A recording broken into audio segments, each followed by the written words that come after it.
दोस्तों, cross breeding के बारे में तो आप सभी जानते होंगे।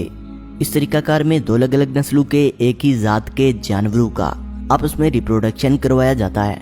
जैसे कि मान लें कि कोई मेल गोट है और इसका किसी दूसरी नस्ल की फीमेल गोट के साथ मिलन करवा दिया जाए तो ये होता है क्रॉस ब्रीडिंग का तरीकाकार। लेकिन अगर किसी बकरी का किसी इंसान के साथ मिलन करवाया जाए या फिर किसी बंदर का किसी इंसान के साथ, कुछ इंसान इस अमल के साथ बहुत अनोखे तजर्बात कर रहे हैं। ऐसे तजर्बात जो आपकी सोच से भी बाहर हैं। दोस्तों, वीडियो काफ़ी ज़्यादा इंटरेस्टिंग होने वाली है, इसलिए वीडियो को शुरू से लेकर आखिर तक ज़रूर देखिएगा। स्पाइडर गोट। दोस्तों, आप स्क्रीन पर जिस बकरी को देख रहे हैं ये कोई नॉर्मल बकरी नहीं है। इस बकरी को तैयार करने के लिए स्पाइडर के जीन को बकरी के डीएनए के साथ मिलाया गया है ताकि एक ऐसी बकरी तैयार हो सके जिसके दूध से वेब्ड सिल्क का प्रोडक्शन किया जा सके। वेब्ड सिल्क यानी कि मकड़ियों का जाला। इसकी डिमांड आज की मार्केट में काफ़ी ज़्यादा है क्योंकि ये आज की नेचर से मिलने वाला मजबूत तरीन सिल्क है। बुलेट प्रूफ जैकेट से लेकर हमारे टिश्यूज़ की सर्जरी तक इसका इस्तेमाल होता है, लेकिन इसका मिलना काफ़ी ज़्यादा मुश्किल है क्योंकि सिल्क को पाने के लिए जब बहुत सारे स्पाइडर्स को एक साथ इकट्ठा किया जाए तो ये अपनी नेचर की वजह से एक दूसरे को ही नुकसान पहुंचाने लग जाते हैं। इसलिए तजर्बाकार लोगों ने वेब्ड सिल्क को पाने के लिए हाइब्रिड का सहारा लिया ताकि वो इन बकरियों के दूध से बहुत ज़्यादा तादाद में सिल्क पा सकें। अशेरा।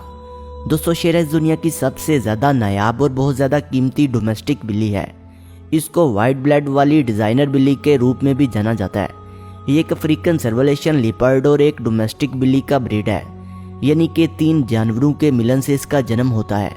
ये बिल्ली अपने जंगली रूप और बड़े कद की वजह से जानी जाती है। इन अनोखी बिल्लियों का साइज औसतन एक घरेलू बिल्ली से बहुत बड़ा होता है। और अगर बात करें इन बिल्लियों के वजन की तो इनका वजन 15 किलोग्राम और हाइट 1.5 मीटर के आसपास होती है। आपको जानकर हैरानी होगी कि इन बिल्लियों के अनोखेपन को देखते हुए लोग इनको खरीदने के लिए $20,000 तक खर्च करने को तैयार होते हैं। दरअसल बिल्ली पालने के शौकीन लोग बिल्ली को स्टेटस सिंबल के रूप में देखते हैं।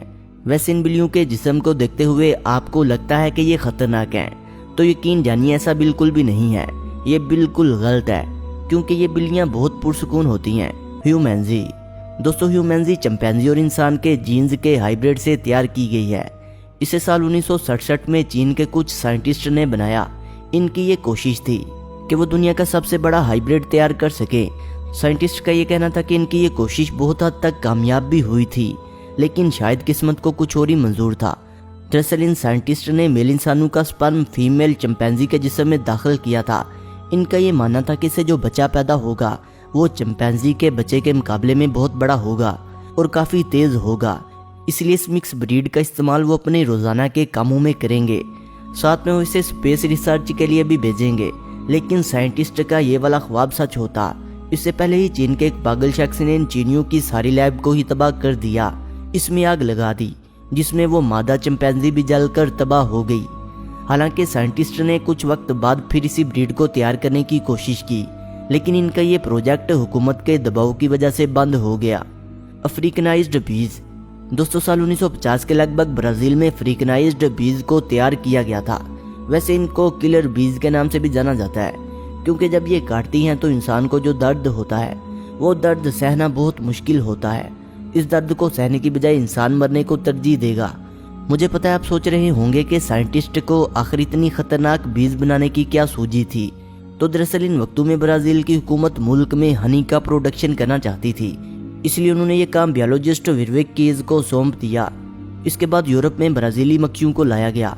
वो ब्राज़ील में गर्मी की शिद्दत को बर्दाश्त नहीं कर पा रही थीं, जिसके बाद डॉक्टर कीर ने यूरोपियन बीज का अफ्रीकन बीज के साथ ब्रीडिंग करवाया, जिससे दुनिया की सबसे खतरनाक तरीन मक्खियाँ पैदा हुईं।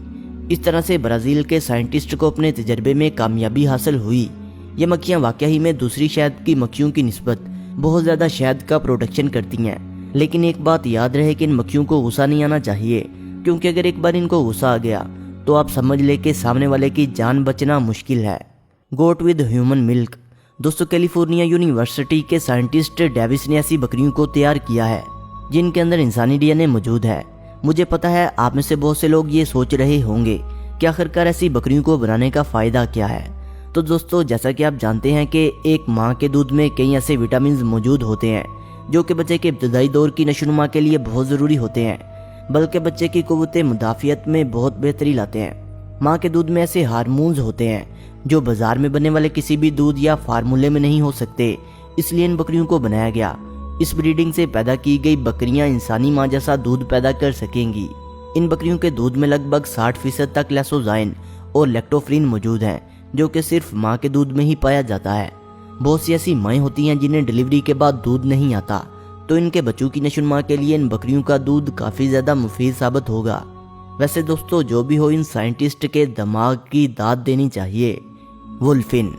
दोस्तों, आप इस वक्त जिस समुद्री मछली को देख रही हैं, ये दुनिया की सबसे नायाब तरीन मछली है और इसको वुल्फिन के नाम से जाना जाता है। जैसा कि इसका नाम है, आप में से बहुत सारे लोगों को ये लग रहा होगा कि ये एक व्हेल और डॉल्फिन का हाइब्रिड है, लेकिन आपको बता दें कि आप गलत हैं। वुल्फिन एक मेल फॉल्स किलर व्हेल और एक बोटोनोज डॉल्फिन के मिलन से तैयार किया गया और ये दोनों ही मछलियां समुद्री डॉल्फिन के खानदान से तलक रखती हैं।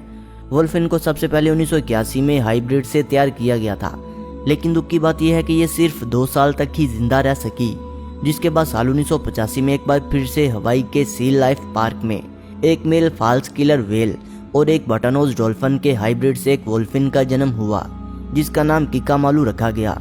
आगे चल के किकामालू और मेल बोटोनोज के मिलन से 3 वुल्फिन का जन्म हुआ, जिसमें से 2 तो मर गईं, लेकिन एक अभी भी जिंदा है, जिसे कवलिकाई के नाम से जाना जाता है। दोस्तों, वीडियो अच्छी लगने की सूरत में से लाइक करें, कमेंट करें और अपने दोस्तों से शेयर करें। और जिन्होंने अभी तक हमारे चैनल ब्रेन टीवी को सब्सक्राइब नहीं किया, वो इसे सब्सक्राइब करते हुए बेल आइकन पर क्लिक करके ऑल नोटिफिकेशन को इनेबल कर लें। मिलते हैं एक नई वीडियो के साथ, तब तक के लिए खुदा हाफिज।